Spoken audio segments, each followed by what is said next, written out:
Welcome to Penrose Learning, where we make understanding easy. You begin by clarifying the objective and measurable success.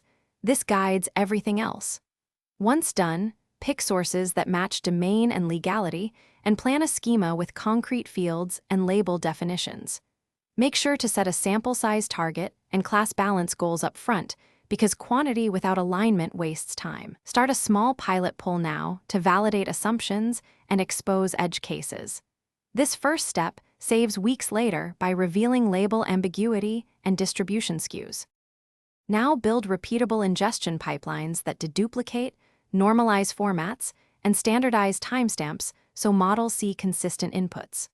Once data flows, enforce validation rules and run sampling audits. Measure interannotator agreement to quantify label reliability. Make sure to create precise annotation guidelines and train annotators with examples. Choose tooling that supports versioning and easy exports. Continually iterate. Fix systematic errors, reprocess affected records, and log changes so you can reproduce training datasets exactly. Finish by removing artifacts, applying balancing or targeted augmentation, and creating immutable dataset snapshots. Once done, split data into train, validation, and test using time-aware or stratified methods depending on your problem.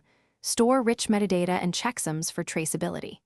If issues arise, label noise, concept drift, or poor generalization, compare snapshots, rerun audits, and use the rollback plan. Make sure to monitor model inputs in production and schedule retraining triggers when drift exceeds thresholds. Thanks for watching. If this was helpful, leave a like and consider subscribing. See you next time.